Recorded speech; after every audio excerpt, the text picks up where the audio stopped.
Dota 2 is an old game. Over the years, it changed drastically, shifting its form entirely and becoming nearly unrecognizable from what it once had been. And with the game, so changed the heroes. Strategies and playstyles that dominated the early years completely vanished over time, replaced with new innovations. Amongst those heroes, only few were more impactful than the Guardian of the Woods, nature's prophet. But is this true, or was he just another tree in the forest? Today we're going to dive into Dota history and journey through the competitive performance of nature's prophet at our most important tournaments, the International. So, how good was nature's prophet?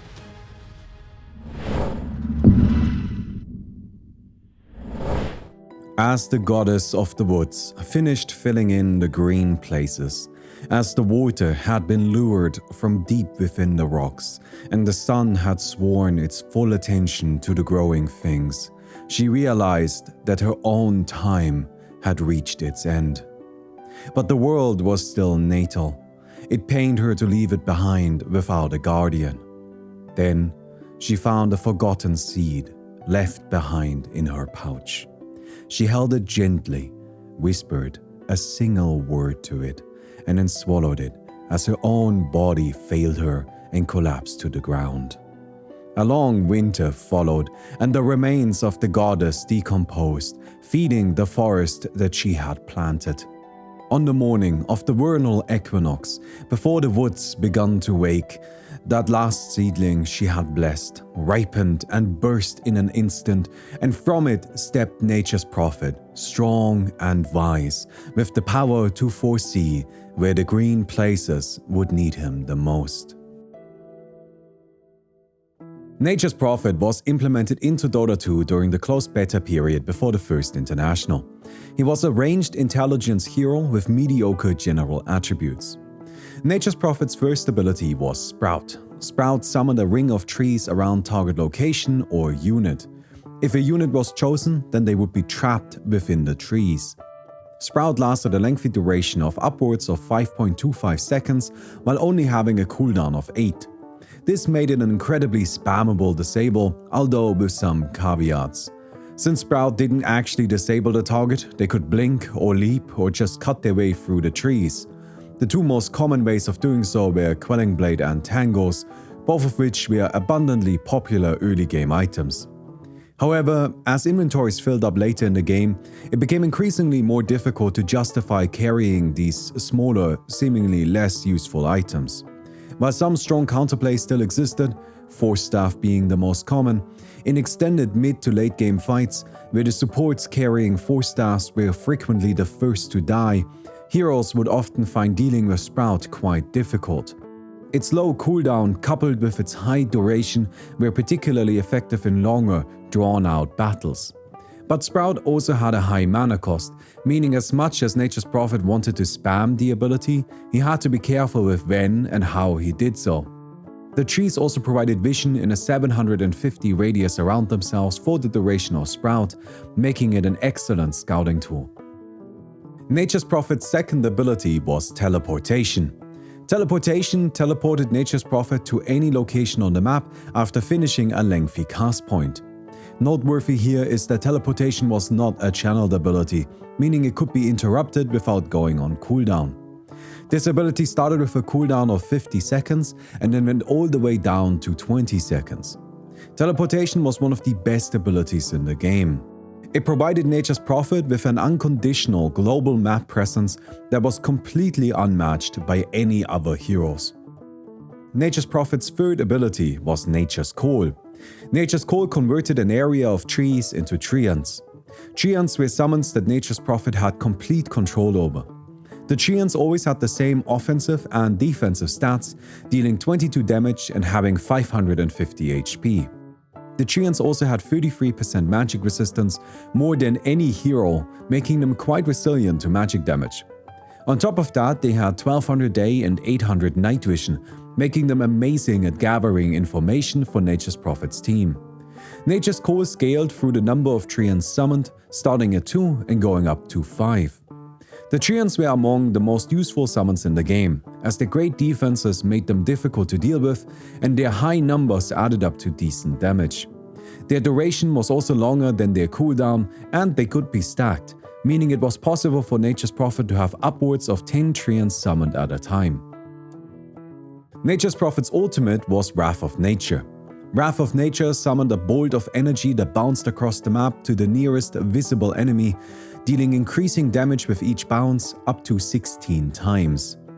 This spell had global cast range, pierced spell immunity, and had an Aghanim Scepter upgrade that increased its starting damage and maximum number of targets. Wrath of Nature was a great tool for applying general map pressure by taking down a large number of creeps all at once, but was unreliable when it came to dealing damage to heroes, as without bouncing first, its damage output was quite low. While in theory, it was possible to precisely calculate which creep to start bouncing Wrath of Nature with to then deal the maximum damage to an opposing hero, in practice this was extremely difficult and often felt quite random. Most commonly, Wrath of Nature was simply cast on a nearby creep wave at the start of a fight, which then resulted in a fairly minor amount of overall damage to opposing heroes.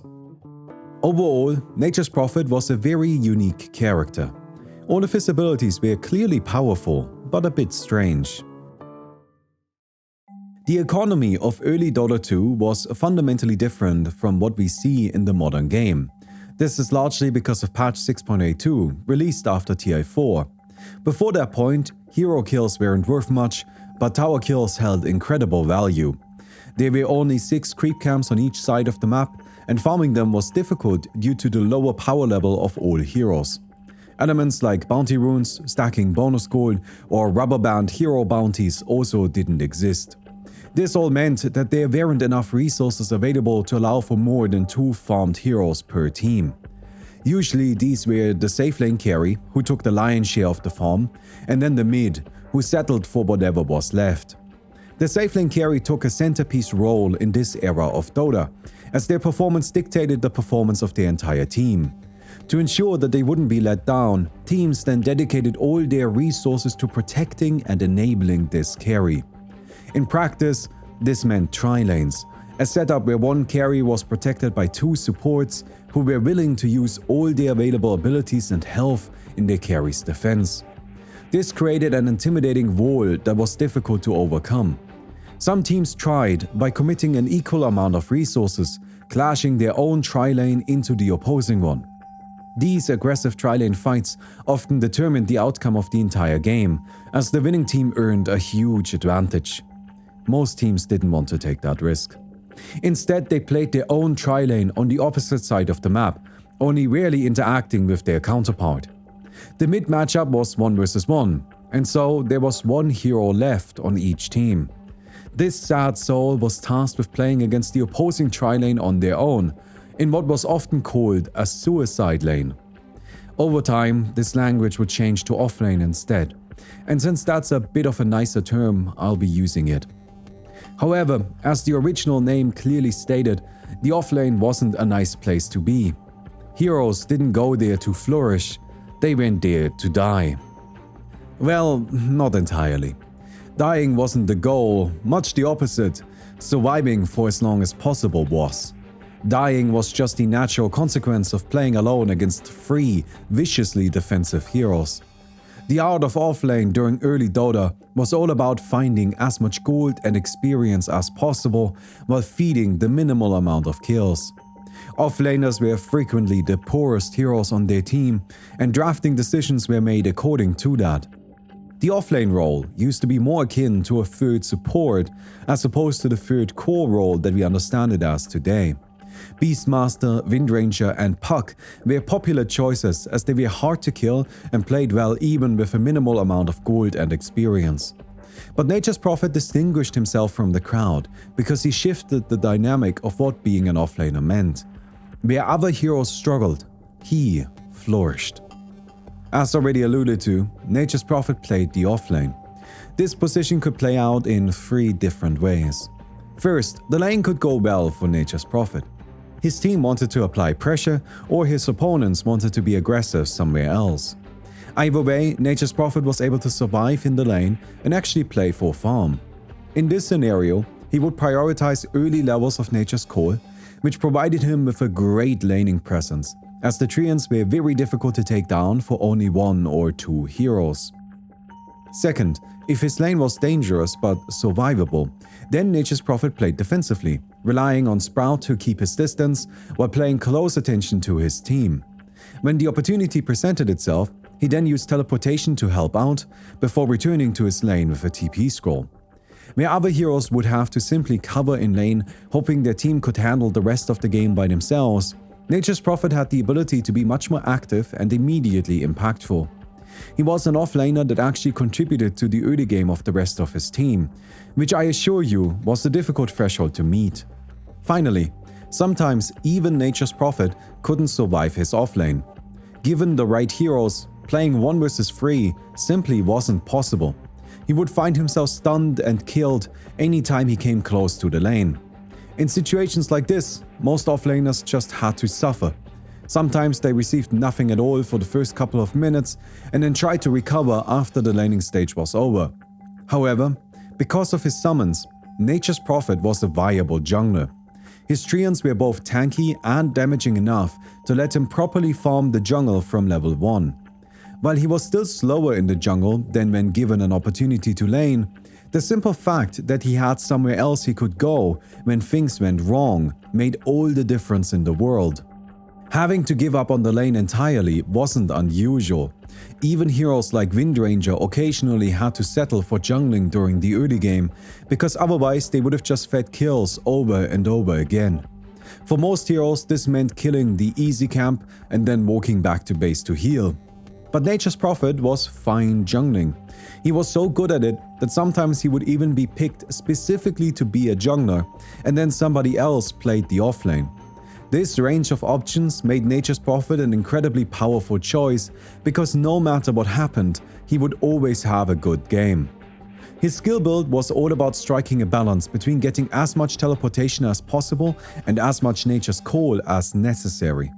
Teleportation was both farming speed and ganking prowess, as well as both offensive and defensive utility, as it enabled ganks and discouraged aggression. On the other hand, Nature's Call was more immediate fighting power, something that teleportation didn't provide. Teleportation was an incredibly useful ability, because Nature's Prophet's team always had an additional hero to help in any fights. No matter where on the map, no matter the situation, Nature's Prophet could always come to help and always gave his team a numbers advantage. However, in turn, Nature's Prophet was effectively missing a fighting ability. I'm by no means saying that teleportation was a bad spell. It was one of the best in the game. But once Nature's Prophet had arrived, it didn't provide any additional strength in the actual fight. Sprout was similar in that regard. It's not that Sprout was bad, it was a low cooldown spammable disable, both of which were incredibly desirable properties. There weren't a lot of high quality disables available at TI1, and so Sprout, which was just a good and effective ability, became really valuable. It was also great because only one skill level had to be invested into it for it to be useful. But it didn't do damage, and if the sprouted hero was to die, then that damage had to come from somewhere. For the early game, that was Nature's Call, which is why the balance between it and teleportation was incredibly important and needed to be carefully reconsidered for each game. However, eventually Nature's Call would fall off and stop being a viable source of damage, as heroes purchased items and became increasingly more powerful. In the late game, Nature's Prophet had to rely on a much more primal quality to remain impactful in fights: attacking. Sooner or later, Nature's Prophet would always find himself building expensive late-game carry items. Hand of Midas was his most popular first choice. Hand of Midas was a unique item that provided some attack speed, but not enough to justify the 1900 gold needed to purchase it. But it also had an active effect that instantly killed a creep, and when doing so, provided bonus experience and 190 reliable gold to its user. Dota 2 had and still has a system of reliable and unreliable gold. At the time, Only killing heroes and using Hand of Midas provided reliable gold. Any other source of income was unreliable. Reliable gold was gold that wouldn't be lost on death, meaning that it could be relied upon. Hand of Midas guaranteed Nature's Prophet a higher level of farm than any other offlaner, and this was made even more prominent by his own farming capabilities.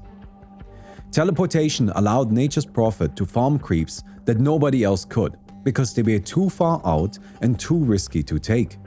While he didn't have the level of defense that a hero like Naga Siren had, he was fast.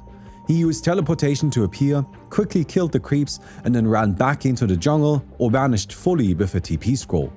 If he was ever caught, then he was dead, but good luck catching him. On top of that, he could leave his treants behind to continue pushing out lanes, and Wrath of Nature also contributed additional random creep kills whenever it was used. This all meant that, despite being an offlaner, Nature's Prophet nearly always did well coming out of the laning stage and then carried that momentum into a fantastic mid-game performance, which often led to him being as farmed as a carry. He then levied his well-maintained economy by purchasing expensive late-game items like Scythe of Vice for additional disables, Shadowblade to be even more difficult to catch, or simple right-click power like Monkey King Bar or even Manta Style. These items may seem odd, considering that Nature's Prophet didn't have any abilities that boosted his physical damage, but realistically speaking, in the late game, none of his abilities provided any kind of damage. If he wanted to be relevant past the point of his inbuilt utility, he needed to build right-click, and he was actually surprisingly good at attacking. Sprout kept his opponents away and provided amazing vision, teleportation could secure good positioning, and he had a lot of attack range. It may sound a bit strange through a modern lens, but during the early years of Dota 2, simply having 600 attack range was often enough to make a hero a decent attacker. But Nature's Prophet didn't just want to build attack-based items because he needed to be relevant in teamfights. He also wanted them because Nature's Prophet loved pushing. His treants provided an amazing health buffer for towers to attack, while he, his allies and their creep base broke down buildings. This applied for the entire game. Nature's Prophet was great when played as part of aggressive pushing teams like the one MYM used in their match against Myth Trust. Their draft consisted of Chen, Nature's Prophet, Slardar, Shadow Shaman and Leshruck. None of these heroes were considered to be viable late-game choices, but MYM didn't care. Their goal was to finish the game long before any carries would have the chance to come online, and so they played aggressively, breaking down tower after tower, until they arrived at Myth Trust's base, only to continue relentlessly. In these kinds of extended pushes, Nature's Prophet was indispensable.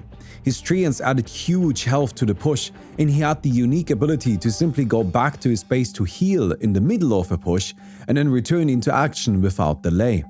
This style of all-in strategy simply had no plan B and was by no means unusual, and that's because of the economy of towers. As already mentioned earlier, tower kills were worth a lot of gold, more than 5 times as much as in modern Dota.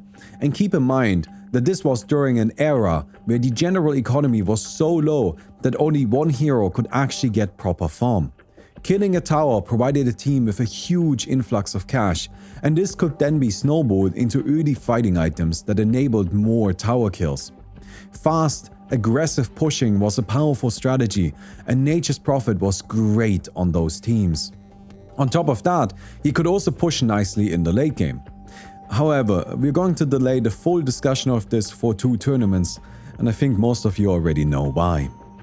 At the first international, Nature's Prophet was a great hero, but much more importantly, he was unique. No other hero could do what he did. No other hero even got close to being as good at being Nature's Prophet as Nature's Prophet. If a team wanted his unique qualities, then they had nobody else to call upon.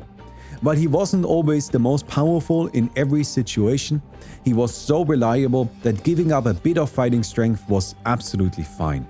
He was contested in 33 games, about 63% of the tournament, with a great 55% win rate. Nature's Prophet usually performed well in his games and often was the standout character on his team. Between the first and second internationals, Nature's Prophet only received some inconsequential changes to his mana costs and cooldowns. The International 1 had an average match duration of 45 minutes and 3 seconds. By the International 2, this had been cut by nearly 10 minutes. At the International 2, Nature's Prophet became the backbone of fast-pushing strategies. Many teams tried to exploit the huge bounties given out by towers through breaking them down as quickly as possible. Dealing damage to towers wasn't that hard, but surviving their damage could be a bit tricky.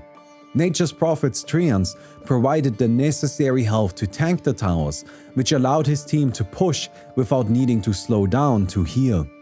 Once the Treants ran out, Nature's Prophet simply resummoned them, and if he ever ran out of mana, he could teleport back to the base to reset. This meant that there was no natural end to a push led by Nature's Prophet. If he and his team went ignored, they built an insurmountable lead before outright finishing the game. This same principle also applied to Roshan, who was the other big objective available on the map. During Na'Vi vs MTW, Nature's Prophet's Treants enabled an early Roshan kill, which Na'Vi then used to snowball into a 16-minute base push and barracks kill. The game didn't last much longer afterwards. This was by no means unusual. While TI2 undercut the average game length of the previous year by nearly 10 minutes, games with Nature's Prophet in them were another 2 minutes shorter. And the craziest part about this was that he could provide such immense power while being a lane fixer. Nature's Prophet played as a solo mid, a jungler, an offlaner, and a solo safe laner. He went where his team needed a reliable laning presence, which he then leveraged into early pushes and fast victories. How much his team depended on him varied with his position. Sometimes he was the offlaner from before, but other times he was given the role of a core that was supposed to lead his team. Instead of relying on his ability to never fall too far behind, some teams now wanted to use his early game strength to build momentum.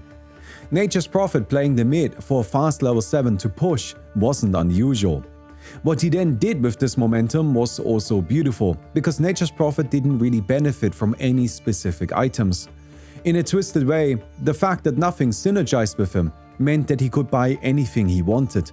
Most common was still the Hand of Midas into Scythe of Ice build from the previous year, but also Mechanism, Orchid, Desolator, Aghanim Scepter, Mjolnir, Forstaff, Dagon, Necronomicon, Vladimir's Offering, Heart of Tarask, Blademail, Shadowblade, BKB, Daedalus, Manta Star, Medallion of Courage, MKB, Ghost Scepter, and Divine Rapier were each bought at some point during the tournament. Nature's Prophet could simply adjust what he was doing to what was needed. Overall, his fantastic pushing resilience, laning strength, and mid to late game flexibility made Nature's Prophet one of the most desirable heroes in the game.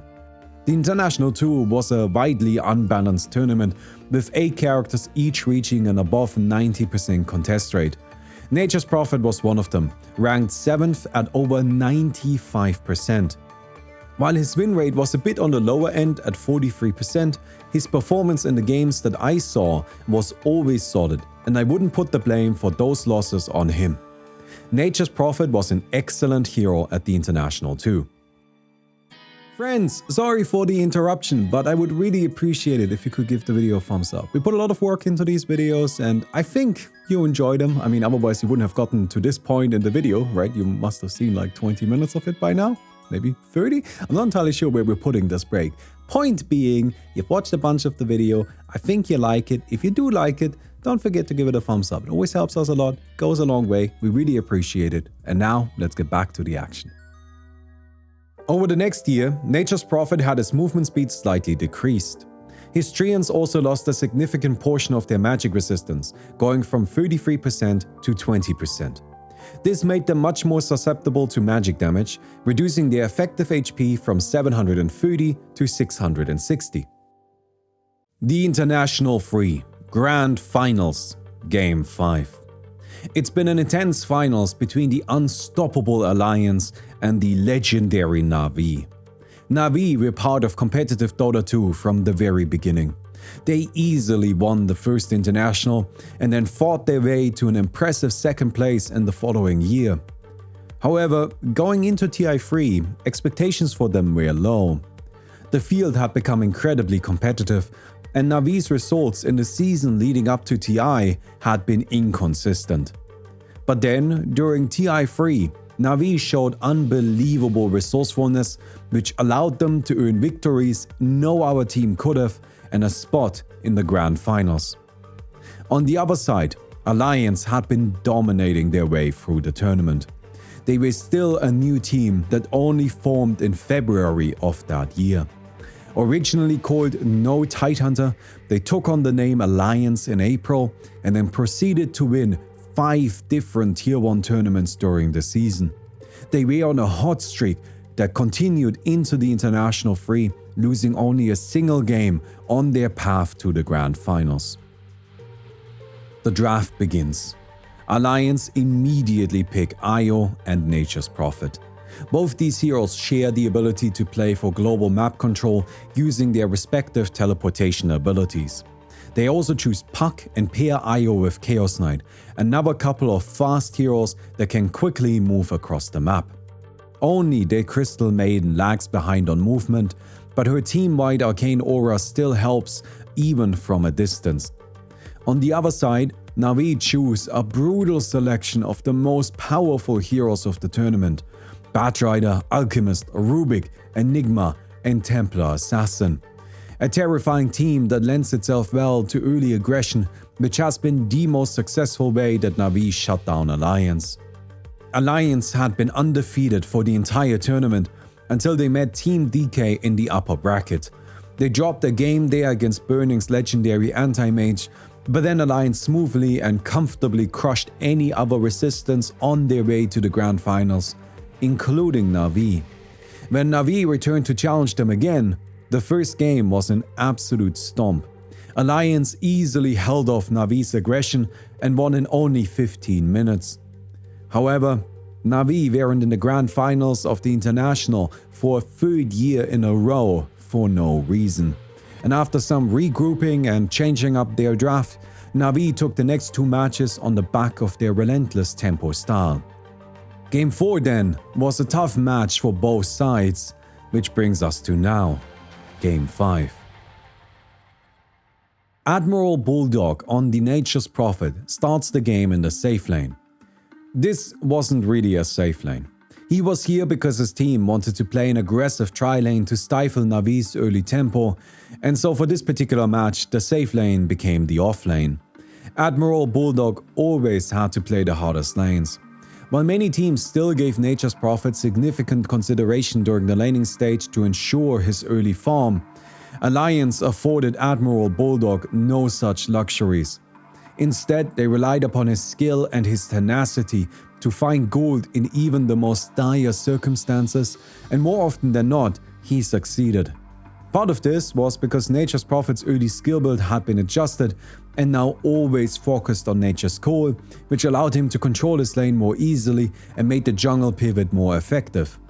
Alliance also relied on Bulldog to always be there when they wanted to go for a play. Unfortunately, their first attempt here goes poorly, as their aggressive tri-lane initiates an early gank. Bottom lane, Pavost on the run, gets pulled into a tether. He's channeling a stun, but he's been locked in position. Dropping fast, not dead yet. Loda's low. Loda is gonna die. Pavost drops the first blood. Admiral Bulldog going for the kill right now. Tanner to break the trees. Tango up here by Pavost. He's got a juke. He's got low. Arcade's charging low. him aside. Pavost, is he really gonna do it? Oh my God! He might get Pavost 2. going for the kill. Is he gonna get it? Pavost gets the double kill. My God! Alliance try again shortly after, and while they get the kill, they also yet again lose a hero. Overall, the early game is now in shambles. Even Nature's Prophet finds himself far behind. While teleportation allows him to quickly join any battle, this sequence was too rapid even for him, and now his teleportation is on cooldown. It takes him a while to return into the safe lane, where the opposing Batrider has been free farming. Navi's Enigma and Templar Assassin are also doing great, and while Alchemist has little, Navi had planned and accounted for that. A snowball is forming, and Alliance feel pressured to stop it from getting out of hand. They move their supports away from the bottom lane to help out top and mid, but Navi immediately ganked the now solo laning Chaos Knight. They get the kill, but still lose a hero, and Admiral Bulldog teleports in to gather the experience. He then takes over the bottom lane while Loda and his tri-lane go top. However, Nature's Prophet doesn't stick around in the bottom lane for very long. He could see the writing on the wall. He knew that a gank was coming sooner rather than later, and so, instead of waiting for it, he farmed for a moment and then went back to heal before heading into the jungle.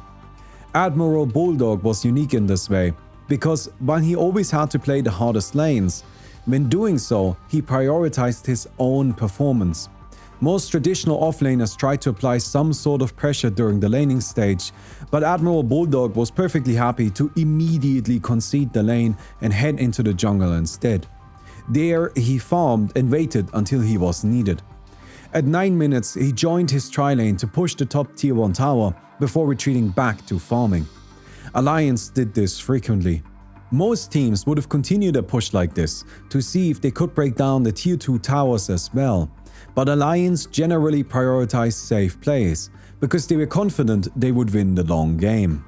They also knew that their global teleportation draft allowed them to go for aggressive plays with little risk, and so there was no need to take a big one like a grouped push.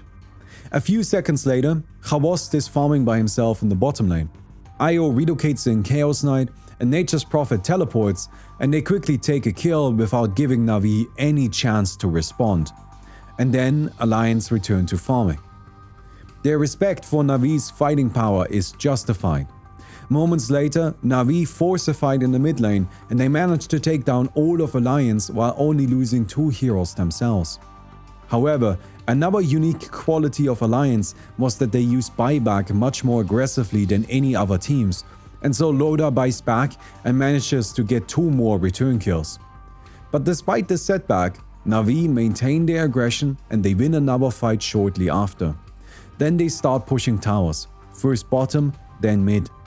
Alliance are falling further and further behind, and in a bit of desperation, they attempt Roshan. Na'Vi scout them out within seconds and then start taking Roshan for themselves. A fight follows, and another fight, and another fight. Both teams aren't willing to concede this Roshan kill.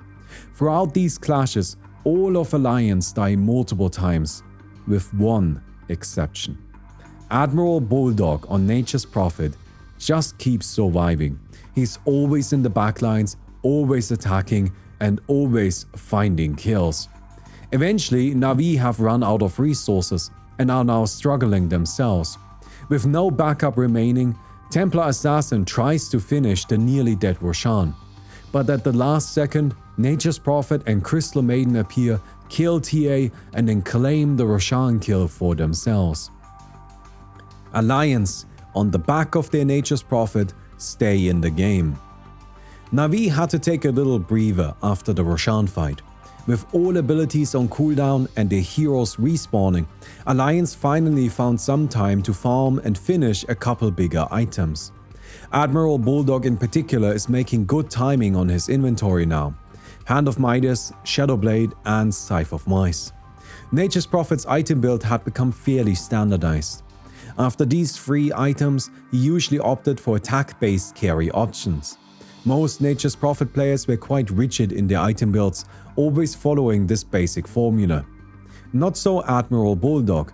He would constantly adjust to whatever his team needed, purchasing mechanisms, force staffs, and orchids as appropriate. But for now, in this game, he is following the standard line. During this break in the action, both teams focus on farming and pushing down the outer towers. Then, at 31 minutes, Na'Vi take Roshan and set up for a mid-push. But Alliance don't defend. Only Puck and Crystal Maiden are even in the base. The rest of the team is nowhere to be found. The mid-barracks falls. There was another reason why Alliance loved Nature's Prophet. During this era of Dota, pushes were done as a team. Due to the lower power level of all heroes, killing a tower was just difficult, and so pushing was a slow process often done across multiple creep bays. Nature's Prophet could use the openings created by this. While his team was defending, he could teleport to the other side of the map and push by himself. For most heroes, this wouldn't have been a viable plan. But Nature's Prophet had powerful summons and his item build was focused on attacking. Alliance also had IO on their team, who allowed for the same backdooring strategy with its global relocate.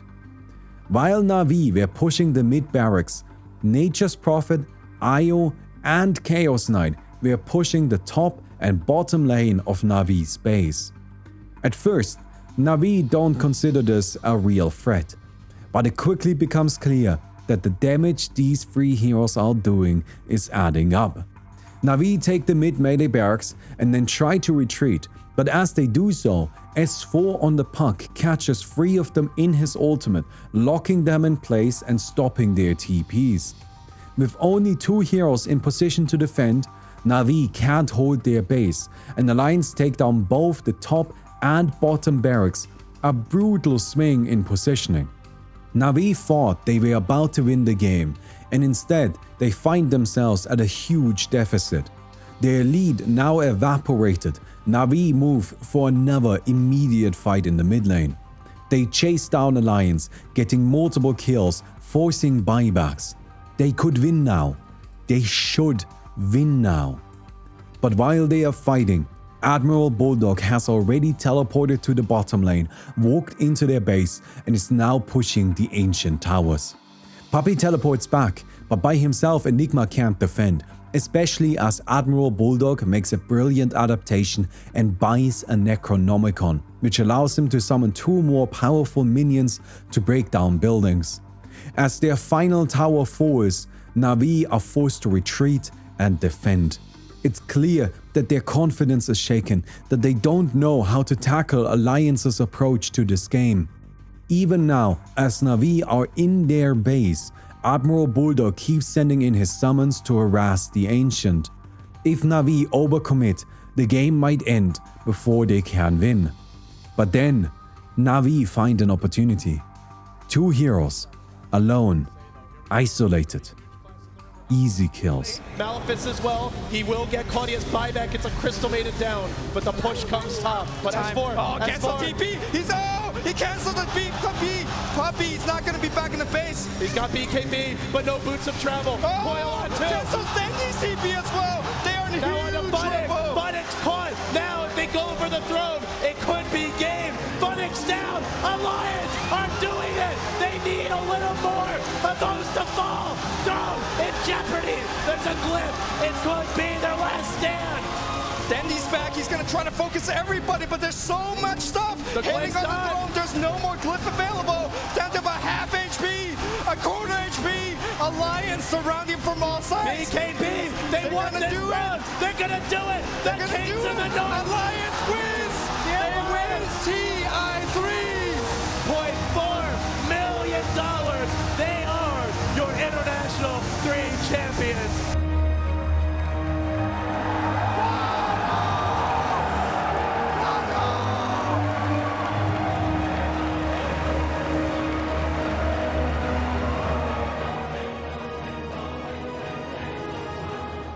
At the International 3, Nature's Prophet stood on top of the world.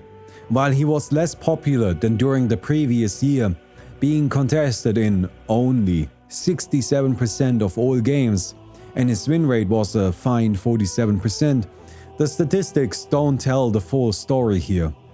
The best team of the year, the winning team, the unstoppable menace that was Alliance, they picked Nature's Prophet more than any other hero, and he was always one of the most impactful heroes on their team.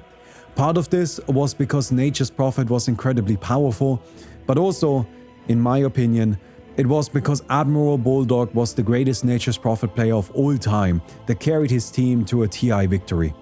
I believe that there has never been such a deep synergy between player, team, and hero ever again, and his performance rightfully remains one of the most legendary in all of esports. No matter how far behind Alliance fell, no matter the state of the game, the match was never over as long as Admiral Bulldog was playing Nature's Prophet. After this incredible tournament, Nature's Prophet still only received minor adjustments. The gold and experience bounty of Treants was increased, and Wrath of Nature had its mana cost nerfed. The International 3 was a strange tournament. Its meta was quite different from TI2, but not because Dota had changed. Alliance had forced their will and style onto the tournament, and it worked. They won. But the games were awful. I apologize for making what will undoubtedly be a controversial statement. Apart from a few select matches, like the Grand Finals or Na'Vi vs Tongfu, TI3's metagame was terrible. Laning was passive and uninteractive. It wasn't unusual for games to last 15 minutes while staying within single-digit kill counts. The Grand Finals were probably the most legendary games of Dota ever played, and rightfully so. But the rest of the tournament was a horrible slog. Valve looked at this and then decided pushing the game into a more aggressive direction was a good idea, and so they boosted tower bounties mildly. Little did they know that Alliance had been wrong about how to play Dota. At first, the International 4 resembled TI3 quite a lot.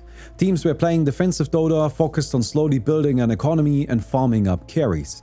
Towers were treated as a way to bolster this economy, but killing creeps was the primary game plan. However, as the tournament progressed, Newbie and VG Gaming had a realization. Towers were worth so much that if a team killed 3 of them quickly, then that provided enough gold that all heroes on that team could finish a lower tier item like a mechanism, drums of endurance, or an urn of shadows. These items could then be used to just keep pushing, and the gold from the next set of towers afforded another set of items, and then it was time to break barracks. Now you might think that the strength of this strategy stemmed from a better distribution of gold. Towers gave gold to all heroes, and as a result the supports on a pushing team could actually afford items. While there is truth to this, it actually went much further than that.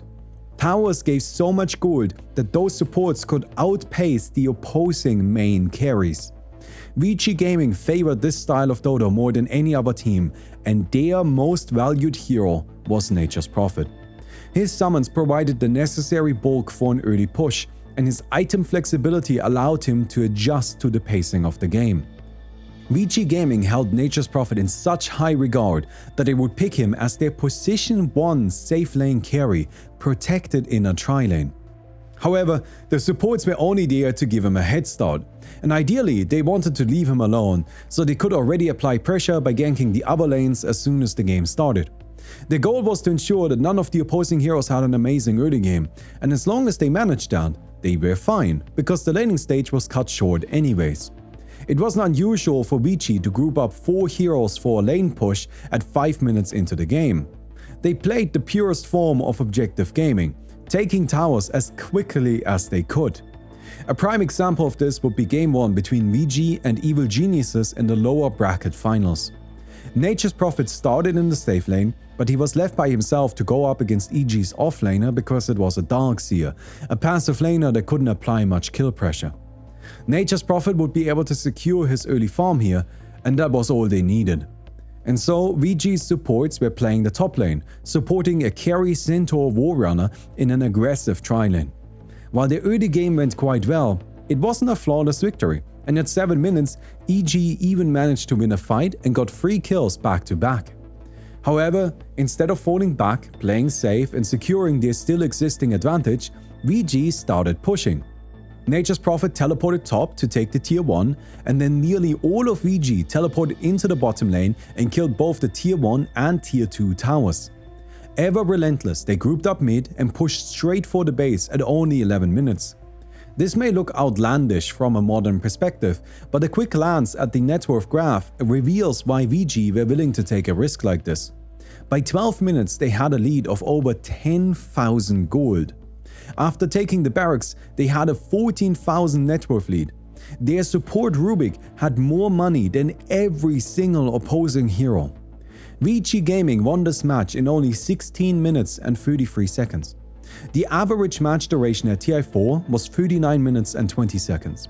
VG's average match duration was 31 minutes. They just went for the kill. Look at the unbelievable defense Team DK was putting up in their match against VG. But even against this barrage of spells, VG wouldn't relent.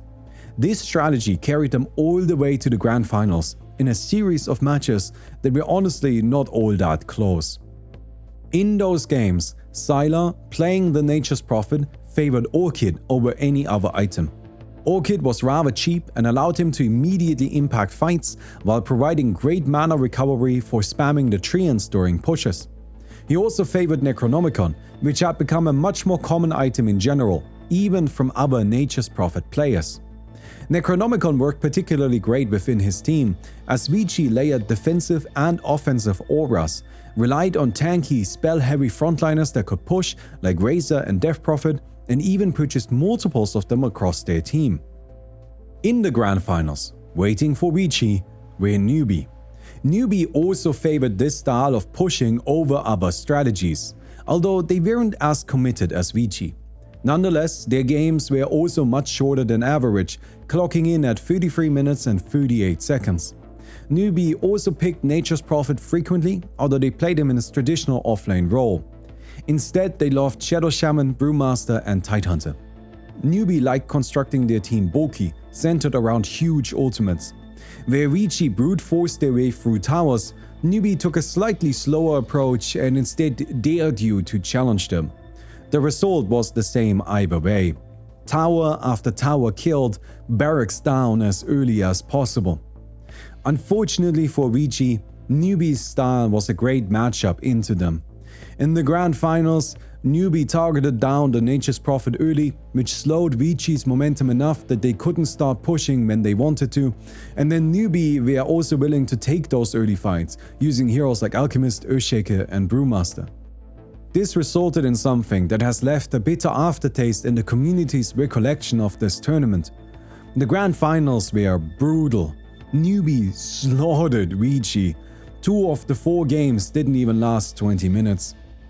The International 4 was the conclusion to the pushing era of Dota 2. I firmly believe that the way Newbie and Vici were playing was correct.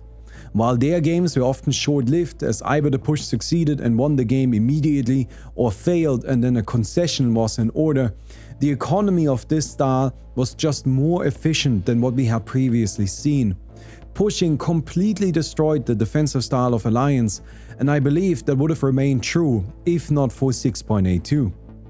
Nature's Prophet was contested in 51% of the tournament with a 53% win rate, but honestly that doesn't matter. Nature's Prophet was a core component of the best strategy in the game, the strategy that broke Dota. The impact he, Vici Gaming and Newbie had at this tournament shaped Dota 2 into the game it is today. The International 4 was an incredibly unpopular tournament. Viewers hated what was described as Death Ball Dota. In response to this negativity, Valve reworked the entire economy of the game in patch 6.82, shifting it away from pushing and towards fighting for hero kills. 6.82 marked the end point of this first era of Dota 2. Valve also finally had enough of Nature's Prophet's pushing shenanigans and nerfed the magic resistance of the treants from 20% to 0%. However, soon afterwards, Sprout had its cast range increased to an incredible 850 at maximum level, its duration boosted to upwards of 6 seconds, and the treants gained increased base damage. His Aghanim Scepter also gained a new property. Now, when Wrath of Nature killed a unit, it would spawn a treant in its location. If a hero was killed this way, a much more powerful Greater Treant would spawn instead. Greater Treants had 3 times the stats of a normal Treant. The International 5 was a disappointment for Nature's Prophet. While taking a few early tower kills was still common, the continuous pushes that Nature's Prophet had defined were gone. Instead, teams focused on fighting for map control, and particularly centered around the jungle. Kills were happening much more frequently than before, and heroes were commonly drafted for their team fighting capabilities. His treants were basically non-existent, as they died immediately when hit by big AoE ultimates in teamfights from mid-heroes like Gyrocopter, Lina, and Leshruck. This new hero-hunting nature of the game just wasn't good for Nature's Prophet. At least not for how he used to be played. Nature's Prophet needed to reinvent himself, as he was only picked 3 times at TI5 with middling performance. Over the next few patches, the Treants were subject to the most changes yet again. While Nature's Prophet himself had the cast time and mana cost of Sprout strongly reduced and gained 4 bonus starting intelligence, the Treants had their movement speed, damage and bounty increased and their day and night vision reduced to 500 each. The Aghanim Scepter boosted Wrath of Nature also started applying a 4-second debuff. If the affected enemy was killed during this debuff, then they would also spawn their respective Treant. Finally, Greater Treants had their base attack time drastically reduced, going all the way from 1.75 to 1.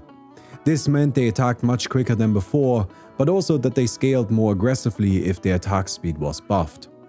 A lot of the changes Nature's Prophet had received over the past 2 years were centered around his Aghanim Scepter effect, but unfortunately this Aghanim Scepter never saw use, as it was simply too conditional for too little a benefit. Nature's Prophet's struggle for identity continued at the International 6. Sprout had become a monstrous ability. Its enormous cast range, fast cast time, and long duration made it devastating in the right moments. But the only way Nature's Prophet could use it by himself was to build attack-based items. But those were expensive, and so he focused on farming over anything else. Nature's Prophet was exceptionally good at farming because he could use the small timing windows that existed between plays. Let's say a team killed Roshan and then wanted to push afterwards. For every other hero, there was a necessary time gap between the Roshan kill and the push, simply because they had to walk from the Roshan pit to their target lane. But teleportation only had a 20-second cooldown. Nature's Prophet could help his team kill Roshan, then teleport to wherever the creeps currently were and farm for a bit while his team got into position. Once they were ready, he teleported to them again to help with the push. However, that was all. Sprout was good and he could farm well, but other than that, there was a clear air of confusion surrounding the hero. I don't think anybody would have called Nature's Prophet bad, but it also seemed like nobody really knew what to do with him. In their match against Wings, DC even tried VG's main carry style from TI4, but it crumbled as Wings stalled the match long enough for the Drow strat to manifest and then easily outpushed Nature's Prophet's backdooring attempts. The International 6 was another disappointing year for Nature's Prophet as his identity crisis continued. He was only contested in 13 matches with a poor 37% win rate. His performance in those games wasn't exactly bad, but rather unfocused. Still, progress was being made. Players had adapted to post 6.82 Dota and were clearly becoming more proficient at using the amazing utility of teleportation to farm. Nature's Prophet wasn't far away from being viable again. Patch 7.0 and its following updates brought a wide range of changes to Nature's Prophet. Wrath of Nature had its damage increment per bounce increased from 7% to 11%, but in turn it lost a significant portion of its base damage for both the regular version and the Aghanim Scepter upgrade. The Scepter also no longer increased the bounce count. He then gained a fantastic increase of 6 additional base damage, Nature's Call had its mana cost reduced, and the Treants had their damage increased again. Nature's Prophet's first talent tree was quite alright. While it consisted entirely of generic talents, those were around average in power level. However, Nature's Prophet received one of the most underwhelming level 25 talents in the game, +6 Treants summoned. This talent was immediately clowned upon by Admiral Bulldog on his stream, and so it became a meme in the community. 6 plus Treant summon, like are you fucking kidding me? Sparkles like the star. That's insanely good. Or you could get 6 Treants. Like that's how it's gonna be. Whoops, I accidentally hit someone here. Win the team fight because of it. Or you could get 6 Treants who doesn't do anything. While I don't disagree that this talent was awful, I will say that it didn't matter that it was bad because his other level 25 talent was minus 35 seconds respawn time, which was really good. Nonetheless, the clowning his talents received resulted in immediate and frequent adjustments over the next few patches, by the end of which his talents were inarguably pretty fantastic across the board. While Nature's Prophet had already been a powerful and flexible laner before, The 6 additional base damage and Nature's Call buffs he had received turned him into a near unbeatable monster that dominated the laning stages of the International 7. He had already been a solid laner that could hold his own even against many tri-lanes. But by TI7, tri-lanes were much less popular, and as a result, offlane Nature's Prophet regularly played against dual or even solo lanes. With his now huge attack damage, he could easily trade hits with the opposing supports, enable kills in his lane, or help out his team in early fights. All he needed to become a genuine powerhouse damage dealer with face boots and drums of endurance. There were no heroes that could fight a Nature's Prophet with those items during the early game, not only because of his own strength, but also because of the improved damage of the Treants. As players' micromanagement abilities had continuously improved over the years, the Treants were a real problem in fights now, as they contributed damage and helpful body blocking. While Nature's Prophet had always been a strong early fighter, this was becoming more and more relevant now, because more emphasis was placed on laning. In the past, laning could be a very passive affair, where neither team really interacted with each other. But by TI7, teams were looking to fight, to get kills, to get an early lead. Nature's Prophet was the perfect playmaker for this new attitude, as his global presence and strong early power allowed him to always effectively back up his team. While there was still a lot of variety in his item builds, a common style started to emerge. Face Boots, Drums of Endurance, Orchid, Shadowblade. A very similar item build to what Admiral Bulldog played at TI3. However, the players at TI7 had a luxury that Admiral Bulldog didn't. Both Orchid and Shadowblade had powerful upgrades now, which made them even better for Nature's Prophet as they provided him an easy transition into the late game. But he was still largely item agnostic. While right-click was generally the plan, he didn't have to go for it. This meant he was great at purchasing specific items to counter certain heroes. For example, during Liquid vs LFI, LFI had Lich and Terrorblade on their team.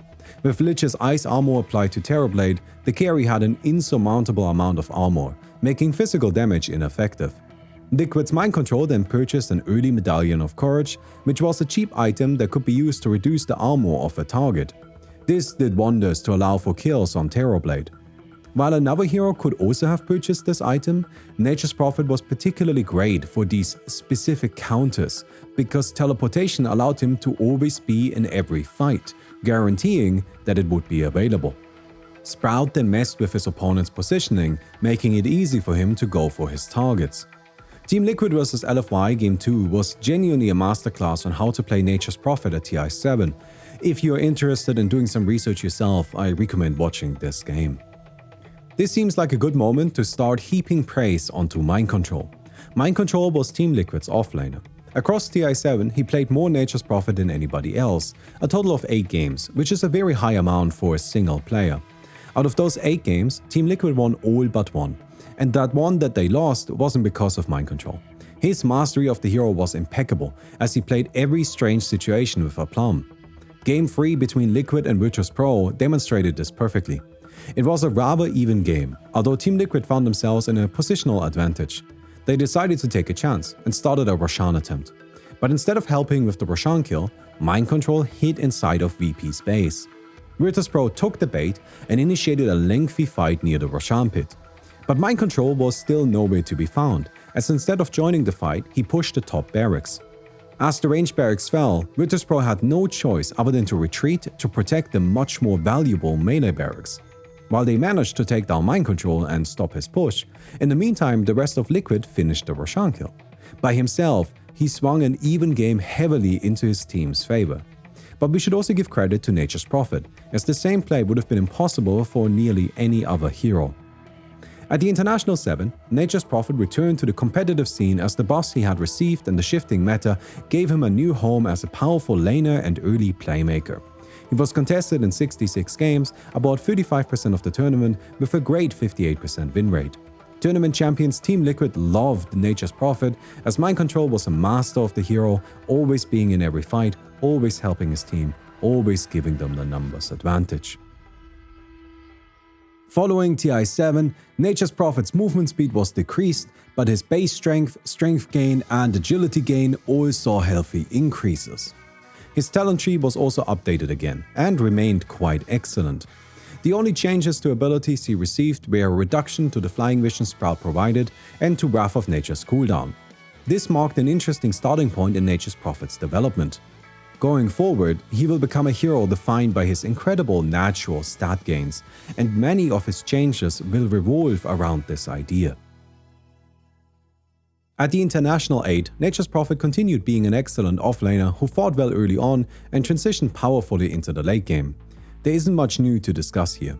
The buffs he had received were great and helped him with the same game plan he had last year. But a new style of support Nature's Prophet started to emerge and was even slightly more popular than his traditional offlane role. As a support, Nature's Prophet was exceptionally powerful because he had the stats of a carry, incredibly useful abilities, and didn't require any specific items. He would play as a regular dual lane support, sitting next to his carry and protecting them while enabling their farm. For this, Nature's Call was an absolute blessing. The Treants had already been good at helping Nature's Prophet lane, even letting him fight against Trilanes. But in those scenarios, Nature's Prophet was trying to farm. His priority wasn't to just mercilessly punch his opponents into their faces like he would do now as a support. His high attack range, great stats, and willingness to sacrifice the Treants to deal harassment damage meant that trading hits with Nature's Prophet was frankly impossible. Because of this, he could play both a safe lane and an off-lane supporting role. Nature's Call was an incredibly powerful ability for a support, as the Treants fought well during the laning stage and then could be used to stack the jungle, scout for enemy ganks, and even to farm a few easy camps if the game permitted it. And while simply pushing for the sake of pushing wasn't a thing anymore, the Treants being good at tanking towers resurfaced in an unexpected way. They allowed Nature's Prophet and his teammates to dive towers early and aggressively, making him oppressive after he won the lane, as the tower wasn't a safe haven anymore. Once his lane was secured, Nature's Prophet's other abilities started to shine. Teleportation meant that he was a support that supported all lanes. No matter where a fight was happening or otherwise assistance was needed, Nature's Prophet could always be there. Even simple things like warding became much safer and easier because of teleportation, as he could use it to get to a warding location quickly and undetected, and then use the TP scroll to disappear again. Being a support also meant that he was at a lower level, giving him a faster respawn time. If he was killed, he would respawn quickly and then immediately rejoin the fight with teleportation. It also meant that he had less money. But if we think back a bit, I've been describing Nature's Prophet as item agnostic, because there wasn't any item he needed in particular, and so he could buy whatever was most appropriate for the game. With an Orchid and a Shadowblade, he could do significant attack damage, but what if he was a support and damage wasn't needed? In that scenario, Nature's Prophet just didn't need any items, period. He could still buy whatever he wanted, but when he actually got those items didn't matter. The only job he had in fights was to spam Sprout as much as possible. Not having to attack actually made it easier to focus on spamming Sprout and surviving. Pay close attention to No-Tail playing the Nature's Prophet during this game-deciding fight in the Grand Finals, and notice how much value he gets out of Sprout. They're confident, knowing Sev can sit there on the high ground, ready with the counterplay, Arme. Getting sprouted, Chalice looks to make a play, jumps in, immediately going for it with the lasso. Has he got the control to get the damage out? He can. That's going to be Ana dead. Banana buys back straight away. Arme moving in with the BKB. Roshan's still alive throughout this all. They've lost Thompson. The slide, the change, the remnant across. They'll get the kill onto Chalice. But now Ana's in the middle of it all. Uses himself up the flame guard, ticking F1 down like the slide of fist. The RP. Sev, he's got the control onto Arme. As OG, they fight three. They look towards Somnus, surrounding him in the pit. Somnus, he'll go down as well. The buyback from Ana, securing the fight here for OG. There's only X-Nova left alive, but not for long. They chase him down, they get the team-wide triple kill for Ana as he bites. Sprout became even more of a nightmare once Nature's Prophet hit level 20 and unlocked the -4 seconds Sprout cooldown talent. With it, he could spam the ability endlessly, forcing his opponents into either carrying a Quelling Blade in the late game or simply accepting that they're gonna get trapped. All of this meant that Nature's Prophet was one of the strongest supports at the International 8. Tournament champions OG valued him so much that in Game 5 of the Grand Finals, they first picked him, and they likely would have chosen him in the other Grand Final matches as well if he hadn't been banned by PSG LGD for all of them. At the International 8, Nature's Prophet was one of the best and most impactful supports in the game. However, this was still a new start, and as such it wasn't as popular as it probably should have been. He was contested in 82 games, just about 42% of the tournament with a 45% win rate. While that win rate doesn't look impressive, most of those losses actually came from core Nature's Prophet, and the win rate of his support build was much higher. Overall, a great performance of the hero, as he had finally made his full return. Over the next few patches, Nature's Prophet received a multitude of minor changes. His base armor was increased by 1, his agility gain by 0.9, and his int gain by 0.2. However, his base damage was cut by a total of 5. This hurt him quite badly, as it drastically reduced his laning prowess. His abilities also received some small updates. Using a Tango on a tree summoned by Sprout now provided twice the health regeneration, Treants had their bounties and damage reduced, and Wrath of Nature no longer pierced spell immunity and had its max targets increased to 18 again. Finally, he gained a 25% cooldown reduction talent at level 20 and had his insane plus 35 movement speed talent at level 10 reduced to plus 25. He also unfortunately lost his Sprout cooldown reduction talent, which weakened his late game presence. As the years progressed, like many long-running games, Dota 2 underwent significant power creep. Valve's policy had always been to buff instead of nerf, and while this makes for exciting patches, over time those buffs accumulate. Similarly, Dota 2 has been experiencing resource creep, with more and more gold and experience being available on the map and across the game. While 40-minute matches used to end with mid players being level 18 and having 15,000 net worth, in contemporary Dota, those numbers would be expected, maybe even bad, by minute 25. This progression started with patch 6.82, accelerated with 7.0, and has continued ever since. With more gold and experience available for all players, the way lanes were played shifted, and starting around the International 9, all teams fully embraced 2-1-2 dual lanes. 2 heroes in the top, 1 in the mid, and 2 bottom. Each of the dual lanes was made up of a support and a core. As you remember, during the early days of Dota, the offlane was usually more of a supporting role, tasked with survival, and their farm was incredibly limited. But over the years, the offlane shifted into a core role as more resources became available to support an additional core. The objectives of playing the offlane now shifted, and instead of simply surviving, it became a lane that was looking to compete and, if possible, even suppress. Laning became increasingly more important, and old concepts like abandoning an unfavorable lane were no longer viable. Giving an opponent a free lane like that would have just been throwing the game. Unfortunately for Nature's Prophet, going into TI9, his laning power had been severely dampened. Both he and his treants did less attack damage, and those were his only sources of actual pressure during the early game. While he could hold his own during the first few minutes of the game, as soon as ultimates started coming online, he often found himself overpowered and unable to compete. Late game he was still okay, as the resource creep had also continuously introduced new powerful items that presented more options for him, and teleportation remained one of the best spells in the game. His newfound fantastic attribute growth also gave him impressive natural strength that was difficult to compete with. But unfortunately, his laning power and early fighting just weren't anymore what they had once been, and that's what mattered much more.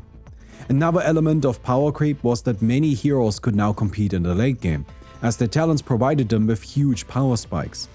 Being an offlaner that could carry just wasn't that unusual anymore. At the International 9, Nature's Prophet slipped back into his old role as an offlane core, but the new expectations placed upon that role didn't work out in his favor.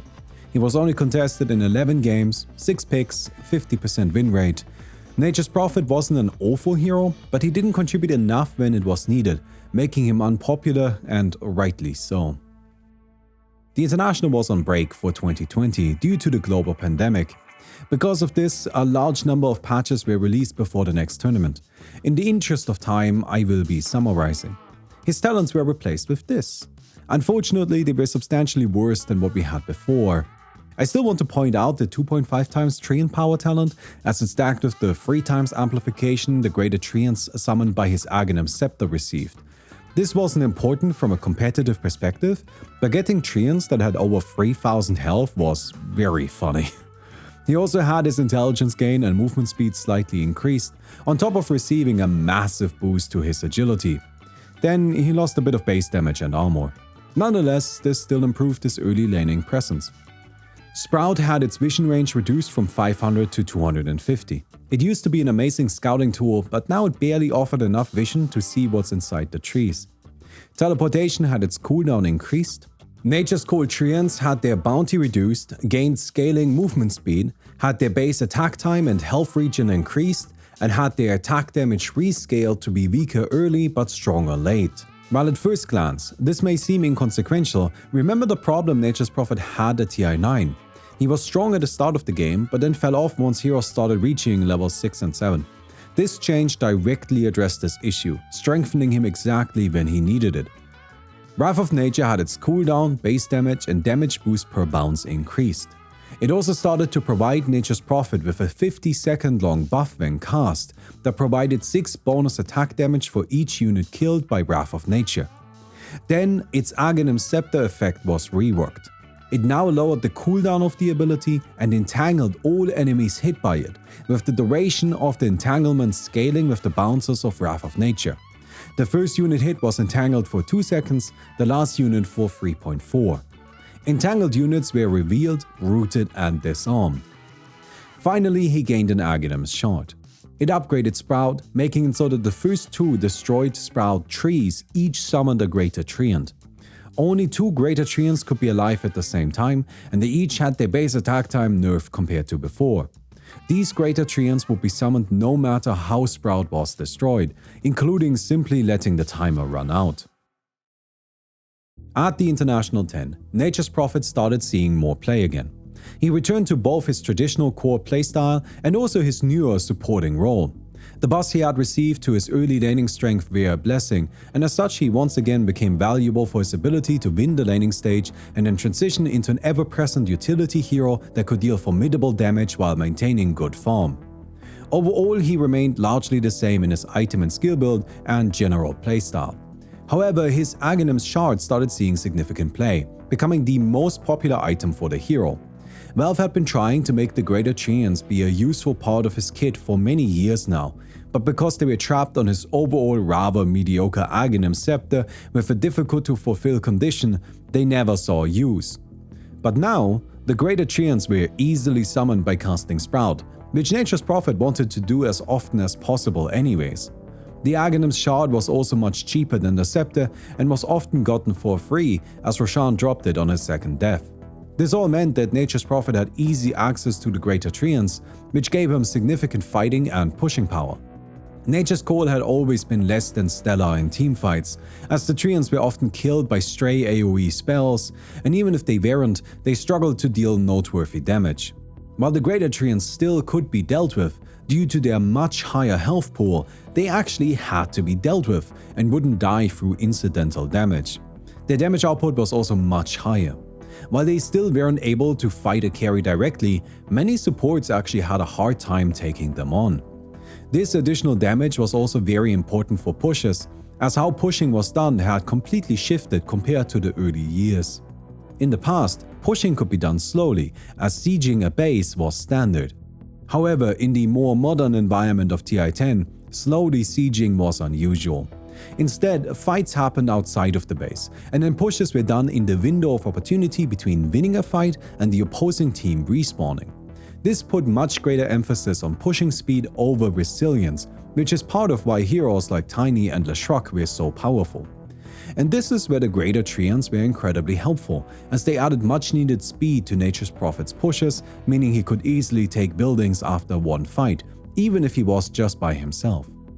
At the International 10, Nature's Prophet was contested in 36 matches with a great 60% win rate.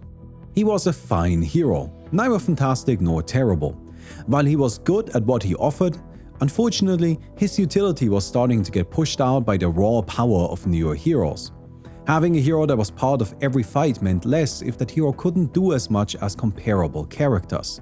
But setting that aside, in the games that he played, he performed quite well, and it wouldn't be fair to call him a bad hero. He was fine, probably a little bit better than fine even. From here, Nature's Call was nerfed yet again. Its mana cost was increased and the damage of the Treants was reduced even further. These nerfs really hurt, as Nature's Prophet needed his treants to be effective to play at all. On the other hand, Wrath of Nature had its mana cost reduced twice, and a couple of Nature's Prophet's talents were reworked and became more impressive. His Aghanim's Shard was also reworked, now giving him the Curse of the Old Growth ability. Curse of the Old Growth applied a debuff to all enemy heroes within a huge 1200 radius that revealed and slowed them and dealt damage every second based on how many trees they were next to. Sprout and Treants both counted as trees for this effect. Curse of the Old Growth was a fairly mediocre ability, and it was significantly worse than the old Greater Treants, so it was a shame that this was replaced. Finally, and most importantly, Nature's Prophet's base attack time was reduced from 1.7 to 1.5. This made him a much more powerful user of attack speed-based items. At the international level, Nature's Prophet became a safe lane carry. Teams gave him protected space and then expected him to kill their opponents through simple attacking. As it turned out, having enormous stats, a great base attack time, 600 attack range, and the ability to farm and fight globally made for a half-decent carry. But half-decent was where it remained. While he was certainly able to apply good pressure during the early game, and his team could try to use that to snowball to a quick victory, the longer a match went, the less effective Nature's Prophet became. Split pushing and backdooring had completely vanished as viable playstyles, as buildings had gotten tankier while having their bounties repeatedly reduced, and the glyph of fortification had also become incredibly difficult to break. Back in the day, glyphs simply made allied buildings invincible for a few moments, but by 2022, glyph also protected creeps, lasted for 7 seconds, made the tower fire split shot at up to 4 targets, and it refreshed itself in the first tower of each respective tier was killed. Glyph used to be an emergency stalling tool that could only be used once in a while, but now it often broke a push by itself and could be used frequently. Trying to backdoor against such a powerful defensive ability was an uphill battle. And that left Nature's Prophet only with the basic plan of attacking until his opponents died. Not the worst strategy by any means, but at the end of the day, he didn't actually have any carry abilities. I suppose we could count Nature's Wrath, as it amplified his attack damage by a good bit during fights, but in the grand scheme, he was still rather low in DPS and got easily overwhelmed by heroes with actual synergistic abilities. A large part of this also came because there was so much more gold available to all heroes that any carry could be relied upon to have solid farm, making Nature's Prophet's ability to farm globally much less impressive. Overall, he was contested in 16 games, only around 7% of the tournament with a 50% win rate. His performance was fine, but not good. Nature's Prophet needed to reinvent himself again if he wanted to be relevant.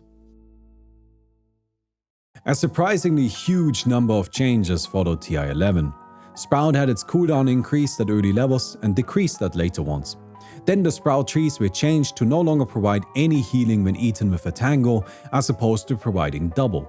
This was a very confusing change, and so it was quickly undone, and then Sprout trees provided a regular amount of healing. The Sprout also started to deal damage per second to units caught within it and touching it. This DPS was fairly high and difficult to deal with.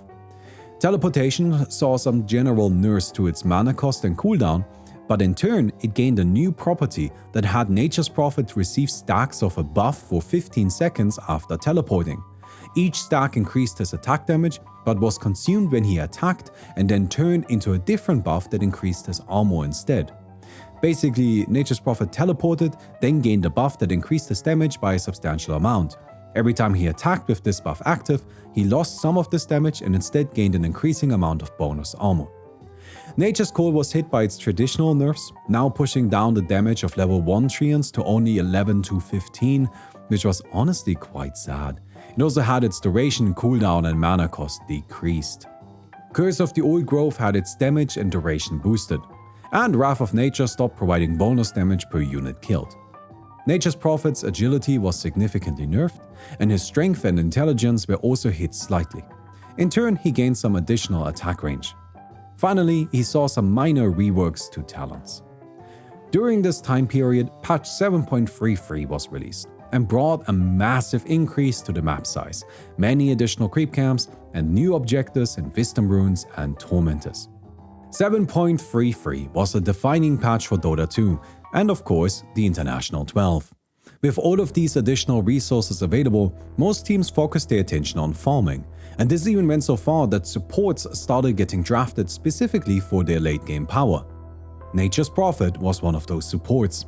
The bigger map meant Nature's Prophet could siphon more creeps without obstructing his team, as there was always somewhere where nobody else was farming, and thanks to teleportation, Nature's Prophet could just pop in, take those resources and then leave again. But let's take a step back and start with the laning stage. In the past, Nature's Prophet had to balance Sprouts and Teleportation's utility with the damage provided by Nature's Call. However, due to his recent buffs, both Sprout and Teleportation now offered damage and utility, and so his early game became hugely streamlined. Nature's Call was not needed at all, as the Treants were too weak to be impactful anyways. Instead, Nature's Prophet fully committed into skilling Sprout and Teleportation. Sprout was a nightmare ability to go up against, as it did 28 damage per second at level 1. This may not sound like that much, but keep in mind that Sprout had a low cooldown, long cast range, and enabled Nature's Prophet to easily land additional attacks. By spamming Sprout over and over, and considering his still fantastic general attributes, Nature's Prophet could win the early game against any other support by repeatedly trading hits.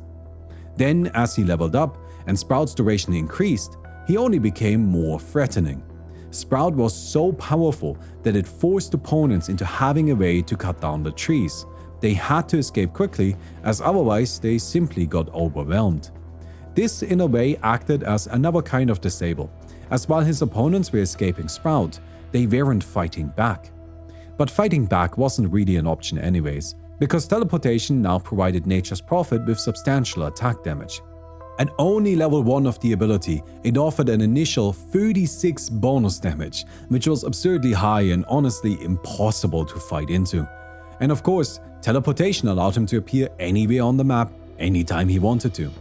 This all meant that he was one of the strongest early game supports that could provide his team impactful momentum heading into the mid-game. The mid-game at TI-12 was often centered around Tormentors, and that's where Nature's Prophet was yet again fantastic. One level of Nature's Call at level 9 allowed him to use the Treants for scouting these valuable objectives. From there he farmed, participated in fights, and farmed again.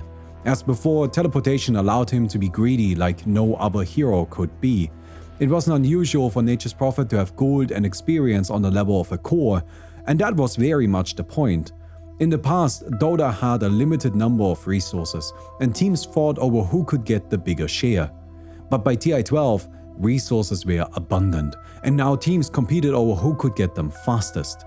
The major difference here was that there wasn't any running out. There were always more creeps to farm. And that's where Nature's Prophet shined, as he constantly teleported between camps and fights, maintaining solid pace even with carries. He often bought attack damage items as he had before, and this was quite effective. Although Aghanim Scepter was also popular as his first big item, as it had immediate value and was quite affordable. Overall, Nature's Prophet was an excellent hero at the International 12. He played as a support, but by now the meaning of the word had shifted. He was mostly a lane bully that then became a team's fourth carry by virtue of taking the risky farm that other heroes wouldn't want to take. He was contested in 74 games, about 49% of the tournament, with a 46% win rate. A very successful year for Nature's Prophet. For the first 4 years of competitive Dota 2, Nature's Prophet defined the game.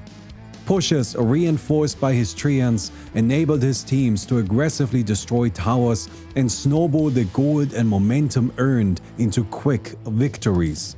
On top of that, he was a fantastic offlaner that reliably survived the laning stage and helped his team prosper. For those 4 years, he was ever present at the International. But then 6.82 reworked Dota 2 and took away his purpose. What was Nature's Prophet without pushing strategies? What was he without tri-lanes to fight against? At first, nobody knew the answer, but as time passed and players became comfortable with the new game, it became clear that teleportation was good enough by itself. At TI-7, Nature's Prophet dominated lanes. At TI-8, he supported the best teams. Both times he stood with tournament champions. Nurse followed, and he vanished once again. Lost and confused, Nature's Prophet became a mediocre offlaner and a less than mediocre carry. Power creep had caught up even to him, and more importantly, many of the strategies that he had been designed for didn't exist any longer. Then the frog bestowed his blessings. The summons pushed to the side. Sprout and teleportation gained powerful new properties that allowed Nature's Prophet to take on the role of an incredible lane support that utilized the abundance of resources to eventually become a carry. With Dota shifting to ever more core roles, Nature's Prophet was a pioneer. In the past, he was unique, game-defining, center of the most legendary Dota games, and the reason why everything changed. And today, he is a menace that can never go ignored. Nature's Prophet was one of the most impactful Dota heroes of all time. A legend that shall never go forgotten. Go Na'Vi, go Alliance, go Nature's Prophet.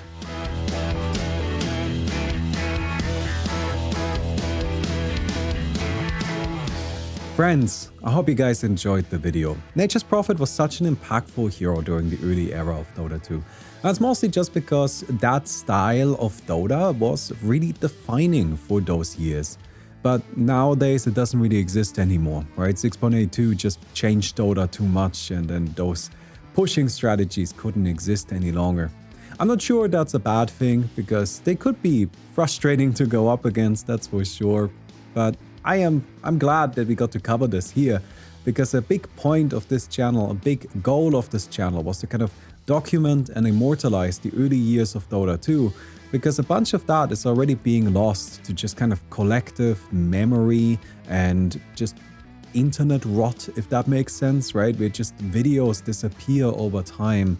There are lots of matches that I actually really struggle to find footage of. Lots of matches that I can't find English language footage of at all. There are a couple of Russian language channels that are really doing like a lot of work in terms of preserving, especially footage from TI4. So yeah, either way, I'm glad we got to talk about this today. I hope you guys enjoyed the video. If you did, don't forget to give it a thumbs up. I'll definitely appreciate that. Next up, we've got Morphling, and let me spoil the rest of the channel for you, because there are only 3 more videos left. I'm telling you this right now so that nobody gets surprised, but we're only doing 3 more videos. So it's going to be Morphling, Invoker, and then a bonus video. There'll be a little surprise. I hope you guys enjoy it. But that last video won't just cover a single hero. Anyway, I'll see you next month.